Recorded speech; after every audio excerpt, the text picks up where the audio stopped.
गौरी पुत्र भगवान श्री गणेश की जय जय चौथ माता। आज की इस वीडियो में आप सुनेंगे चौथ माता की कथा। आइए शुरू करते हैं। एक सेठ और सेठानी थे।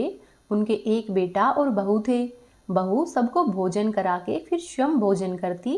एक पड़ोसन भी ऐसी थी जो रोज पूछती कि बहू, आज तुमने क्या बनाया है और क्या खाया है। बहू कहती कि बहन, ठंडो बासी खायो है। अगले दिन पड़ोसन ने फिर से पूछा कि बहू, आज तुमने क्या बनाया है और क्या खाया है।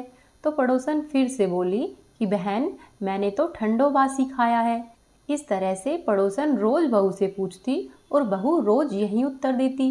एक दिन साहूकार के बेटे ने यह बात सुन ली और वह वहां से चला गया और अपनी माँ के पास जाकर बोला कि माँ, तू अपनी बहू को रोज गरम खाना खिलाती है और वह फिर भी बाहर जाकर बोलती है कि मैं तो बासी रोटी खाकर आ रही हूँ। तब माँ ने कहा कि बेटा, मैं तो चारों थालियों में बराबर गरम खाना परोसती हूँ। यदि तुम्हें यकीन नहीं हो तो आज तुम खुद से देख लेना। अगले दिन वह लड़का तबीयत खराब होने का बहाना करके कंबल लेकर रसोई में ही लेट गया। तब उसको यह देखकर आश्चर्य हुआ कि बहू ने तो गरम गरम खीर और खांड का भोजन किया है। और जब बहू बाहर गई तो वह लड़का भी उसके पीछे पीछे जाने लगा। पड़ोसन के पूछने पर बहू ने फिर से वही बात दोहराई कि बहन, मैं तो बासी खाकर आई हूँ।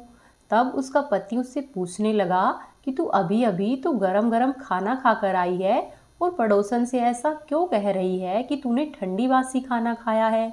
तू झूठ क्यों बोल रही है। तब उसकी पत्नी बोली कि हम जो खाना खा रहे हैं वे हमारे बाप दादाओं की कमाई है।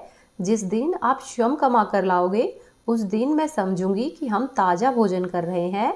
अब लड़के को उसकी यह बात सही लगी और लड़का अपनी माँ के पास गया और बोला कि माँ, मैं एक बड़े शहर में कमाई करने के लिए जा रहा हूँ। माँ बोली कि बेटा, अपने पास इतना धन है कि खाया नहीं छूटेगा। माँ के लाख मना करने के बाद भी बेटे ने स्वयं कमाने का निश्चय किया और जाते समय अपनी पत्नी से कहा कि मैं जब तक कमाकर बहुत सा धन नहीं लेकर आऊं, तुम चूल्हे की आग को बुझने मत देना। इसी तरह से दिन बीतते गए। एक दिन चूल्हे की आग बुझ गई तो बहू मन ही मन घबराने लगी कि कहीं मेरे पति पर तो संकट नहीं आन पड़ा। ऐसा सोचकर मैं जल्दी जल्दी से पड़ोस में जाने लगी कि पड़ोस से आग लाकर चूल्हे में रख दूं। जब वह पड़ोसन के वहां पर पहुंची तो उसकी पड़ोसन चौथ माता का व्रत और पूजन कर रही थी। पड़ोसन ने कहा कि बहू, थोड़ी देर में आकर तू आग ले जाना। बहू ने पड़ोसन से पूछा कि आप यह व्रत क्यों करती है और इस व्रत को करने से क्या मिलता है। तब पड़ोसन ने कहा कि चौथ माता के इस व्रत को करने से अन्न, धन, लक्ष्मी, पुत्र, पौत्र और वर्षों का बिछड़ा हुआ पति भी मिलता है। जिसकी जो मनोकामना हो चौथ माता वह पूरी करती है। ऐसा सुनकर बहू अपने घर पर आ गई और बहू ने सोचा कि मैं भी चौथ माता के व्रत करूंगी। अब बहू भी चौथ माता का व्रत करने लगी। दीवार पर उसने चौथ माता बनाई। उस दिन उसने घी और गुड़ का चूरमा बनाकर रात्रि में चंद्रमा को अर्घ्य दिया और फिर भोजन किया। ऐसा करते करते बहुत दिन बीत गए। वह चौथ माता से केवल अपने पति के मिलने की ही प्रार्थना करती। चौथ माता ने उस बहू के पति को सपने में दर्शन दिया और कहा कि साहूकार के बेटे, तू जाग रहा है कि सो रहा है। तेरी पत्नी तुझे बहुत याद करती है। घर जाकर तू उसकी चिंता मिटा। तब सेठ का बेटा बोला कि माँ, मैं घर तो चला जाऊं लेकिन यहाँ पर बहुत हिसाब किताब है। उसको एक दिन में कैसे चुकता करूँगा। तब चौथ माता बोली कि तू ऐसा करना, कल दुकान खोलकर कंकु केसर का पंगला बनाकर बैठ जाना और कल ही तेरा हिसाब किताब चुकता हो जाएगा। अगले दिन लड़के ने सुबह सवेरे उठकर जैसा चौथ माता ने कहा था वैसा ही किया और वैसा ही हुआ। उसकी दुकान पर सारा हिसाब किताब बराबर हो गया। उसने घर जाने की तैयारी की और गाड़ी भर के धन और दौलत लेकर चल दिया। रास्ते में एक बड़ा सा काला नाग फन फैलाए हुए बैठ गया और कहने लगा कि साहूकार के लड़के, आज तो मैं तुझे डसूंगा। तेरी आयु आज पूरी हो गई है। तब उस लड़के ने कहा कि आज चौथ माता ने मुझे सपने में दर्शन दिया था और मैं अपनी पत्नी से मिलने के लिए घर पर जा रहा हूँ। वहाँ पर मेरी पत्नी बहुत चिंता कर रही है। मैं उससे मिलकर आ जाऊँ तब तुम मुझे डस लेना। तब नाग ने कहा कि मैं तुम्हारा विश्वास कैसे करूं? यदि तुम शपथ खाकर कहो तो ही मैं तुम्हें जाने दूंगा, परंतु यदि तुम लौटकर नहीं आए तो मैं तुम्हारे घर पर ही आकर तुम्हें डस लूंगा। इस प्रकार सांप को वचन देकर वह लड़का अपने घर की ओर चल दिया। घर पर पहुंचकर वह सभी लोगों से हंसी खुशी मिला और भोजन करके उदास होकर बैठ गया। उसकी पत्नी ने उसके उदास होने का कारण पूछा तो पति ने काले नाग वाली सारी बात बताते हुए कहा कि यदि मैं उस सांप के पास वापस नहीं जाऊंगा तो वह घर पर आकर ही मुझे डस लेगा। उसकी पत्नी बहुत चतुर थी। उसने कहा कि आप घबराओ नहीं, लेट जाओ, मैं एक उपाय करती हूँ। फिर उसकी पत्नी ने कमरे की 7 पैड़ी धोई। पहली पैड़ी पर रेत, दूसरी पर इत्र, तीसरी पर गुलाल, चौथी पर फूल और कंकु केसर, पांचवी पर लड्डू पेड़ा, छठी पर गद्दे और गलीचे, 7वीं पैड़ी पर दूध का भरा कटोरा रख दिया। इस प्रकार से वह बहू 7 पैड़ी सजाकर बैठ गई। आधी रात होते ही नाग आया और पैड़ियाँ चढ़ने लगा। पहली पैड़ी पर रेत में लौट गया और कहने लगा कि सेठ की बहू ने तो आराम बहुत दिया है, पर वचनों से बनकर आया हूँ तो इसलिए डसूंगा अवश्य। इस प्रकार 7 पैड़ियों पर नाग आराम करता हुआ और कहता हुआ गया कि डसूंगा जरूर। और जैसे ही वह कमरे में जाने वाला था तो चौथ माता ने विचार किया कि यदि मैं सेठ के बेटे को नहीं बचाऊंगी तो संसार में धर्म कर्म और व्रत पूजन को कौन मानेगा। अब तो गणेश जी, चंद्रमा जी और चौथ माता ने सेठ के बेटे को बचाने का विचार किया। चंद्रमा जी ने उजाला किया, चौथ माता ढाल बनी और गणेश जी ने तलवार लेकर नाग को मार दिया और ढाल से ढक दिया। अब बहू भी थकी हारी थी तो वह भी सो गई। जब दिन उठा तो लोग उसके बेटे से मिलने के लिए आने लगे, परंतु बेटा और बहू तो अब तक उठे ही नहीं थे। बहुत देर हो गई तो उनकी माँ उन्हें उठाने के लिए आई। माँ ने 7 पैड़ियों पर जो कुछ देखा तो वह बहुत घबराई और बेटे बहू को आवाज़ लगाई। बेटा बहू उठे तो देखा कि एक ढाल और एक तलवार वहाँ पर पड़ी हुई है। अब ढाल उठाई तो वहीं काला नाग मरा हुआ पड़ा था। बेटे और बहू ने सोचा कि आज तो धर्म कर्म ही आड़े आए हैं, जो भगवान गणेश जी और चौथ माता ने हमारी रक्षा की है। हे चौथ माता, आपने जैसी सेठ के बेटे और बहू की रक्षा की है वैसी ही सब की करना। इस कहानी को कहने वाले, सुनने वाले और होकारा भरने वाले सब पर अपनी कृपा बनाकर रखना। बोलो चौथ माता की जय, बोलो गणेश जी भगवान की जय। अब आप सुनिए 12 मासी चौथ माता की कथा। एक बार की बात है, एक नगर में एक बूढ़ी माँ रहती थी। वह अपने बेटे की सलामती के लिए 12 महीने की चौथ का व्रत किया करती थी। हर चौथ को वह पंसारी से थोड़ा सा गुड़ और घी लेकर आती और उनके 4 लड्डू बनाती। एक लड्डू बेटे को देती, एक से पूजा करती, एक हथकार के लिए निकालती और एक चांद उगने पर खुद खा लेती। एक बार उसका बेटा ताई से मिलने के लिए गया तो ताई ने चौथ का व्रत रखा हुआ था। उसने ताई से कहा कि मेरी माँ तो 12 महीने की चौथ करती है।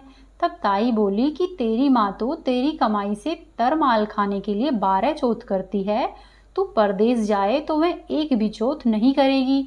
लड़के को लगा कि ताई सच कह रही है।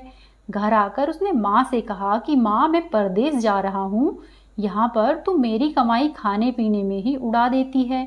माँ ने समझाकर अपने बेटे को रोकना चाहा पर बेटा नहीं माना। फिर माँ ने उसे साथ ले जाने के लिए चौथ माता के आंखें दिए और कहा कि मुसीबत में ये आंखें तेरी मदद करेंगे। वह लड़का आंखें लेकर रवाना हो गया। घूमते हुए वह एक नगर में पहुंचा। उसने देखा कि एक बूढ़ी माँ रोती जा रही थी और पुआ बनाते जा रही थी। उसने बूढ़ी माँ से इसका कारण पूछा तो बूढ़ी माँ ने कहा कि बेटा, इस नगर की पहाड़ी पर एक दैत्य रहता है। पहले वह नगर में आकर कई लोगों को खाने के लिए मार देता था। अब राजा ने हर घर में से एक आदमी दैत्य के पास भेजने के लिए कह रखा है और आज मेरे बेटे की बारी है, इसीलिए मैं रो रही हूँ। और मेरा बेटा आखिरी बार पुए खाएगा, इसीलिए उसके लिए पुए बना रही हूँ। तब वह लड़का बोला कि बूढ़ी माई, तुम ऐसा करो, अपने बेटे के लिए जो पुए बनाए हैं वह पुए तुम मुझे खिला दो, तेरे बेटे की जगह मैं चला जाऊंगा। फिर बूढ़ी माई ने उस लड़के को खीर और पुए खिला दिए। खा पीकर वह लड़का सो गया। रात को जब राजा के सैनिक आए तो वह लड़का उनके साथ चला गया। जब वह दैत्य के पास पहुंचा तो वहां पहुंचकर उसने अपनी माँ के दिए हुए चौथ माता के आंखें दैत्य की तरफ फेंके और कहा कि हे चौथ माता, यदि मेरी माँ मेरी सलामती के लिए व्रत करती है तो दैत्य का सिर कटकर गिर जाएगा। ऐसा सुनकर तुरंत ही दैत्य का सिर कट गया। लड़का वापस आ गया और राजा ने उसे उपहार देकर विदा किया। चलते हुए एक दूसरे राजा के नगर में वह लड़का पहुंच गया और इस राज्य में आवा तभी पकता था जब एक इंसान की बलि आवे के अंदर दी जाती थी। सिपाहियों ने उस लड़के को पकड़ लिया और उस लड़के को आवे में चुनवा दिया।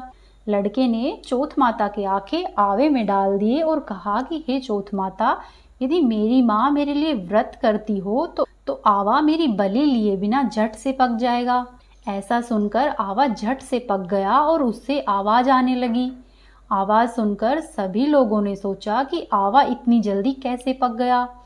सभी लोगों ने आवे में से बर्तन निकालने शुरू किए और उसमें से मिट्टी की जगह सोने और चांदी के बर्तन निकलने लगे।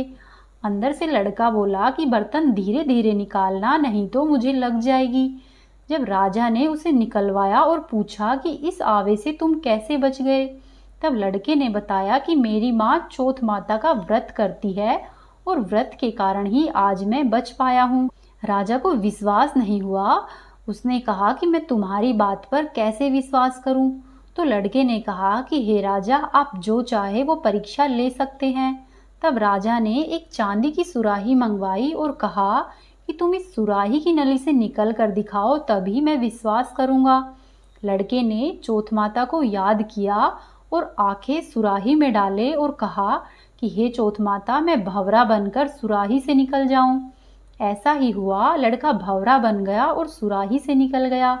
राजा खुश हो गया और खुश होकर उसने राजकुमारी की शादी उस लड़के के साथ करवा दी और नगर में घोषणा करवा दी कि सभी लोग चौथ माता का व्रत करेंगे। कुछ दिनों के बाद लड़के को अपनी माँ की याद आई। वह राजा के पास आया और अपने नगर जाने की अपनी इच्छा जाहिर की। तब राजा ने रथ, घोड़ा, हाथी और खूब सारा दान दहेज देकर उन्हें विदा किया। चौथे दिन वह लड़का अपने नगर को पहुंच गया और वह अकेला ही पंसारी के यहाँ पर अपनी माँ का इंतजार करने लगा। उस दिन चौथ का व्रत था। उसने सोचा कि माँ तो यहाँ पर जरूर आएगी। थोड़ी ही देर बाद लकड़ी टेकती हुई उसे उसकी माँ आती हुई दिखी। वह लड़का अपनी माँ के चरणों में गिर पड़ा और कहने लगा कि माँ, मैं तेरा ही बेटा हूँ, मुझे माफ़ कर दो। चूँकि उसकी माँ को दिखना कम हो गया था तो उसने उसे बहुत देर में पहचाना और माँ ने अपने बेटे को गले से लगा लिया। फिर बुढ़िया माई अपने बेटे, बहू और सारे सामान के साथ अपने नगर में आ गई।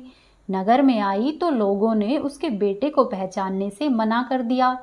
तब नगर के सभी लोग एक तरफ खड़े हो गए और दूसरी तरफ बुढ़िया माई, उसका बेटा और बहू खड़े हो गए। बुढ़िया माई ने हाथ जोड़कर कहा कि हे चौथ माता, यदि ये सच में मेरा बेटा है तो मेरी अंगिया से दूध बहकर इसकी मूछें भिगो देगा। और ऐसा ही हुआ। बुढ़िया माँ की अंगिया फट गई, दूध की धारा बह निकली और लड़के की मूछें भिगो दी। सारे नगरवासी आश्चर्यचकित हो गए और यह सिद्ध हो गया कि यह लड़का बुढ़िया माई का ही बेटा है। फिर बुढ़िया माई अपने बेटे और बहू के साथ सुखपूर्वक रहने लगी और बुढ़िया माँ के साथ साथ नगर के सभी लोग चौथ माता का व्रत करने लगे। हे चौथ माता, जैसी बूढ़ी माँ की और उस बेटे की सहायता की है, वैसी ही हमारी भी करना। इस कहानी को कहने वाले, सुनने वाले और होकारा भरने वाले सब पर कृपा करना। बोलो चौथ माता की जय, बोलो गणेश जी महाराज की जय। ये थी आज की कथाएं। आपको पसंद आई है तो वीडियो को लाइक करें, चैनल को सब्सक्राइब करें और वीडियो को अधिक से अधिक शेयर करें। कमेंट बॉक्स में जय चौथ माता और जय गणेश जी महाराज अवश्य ही लिखें।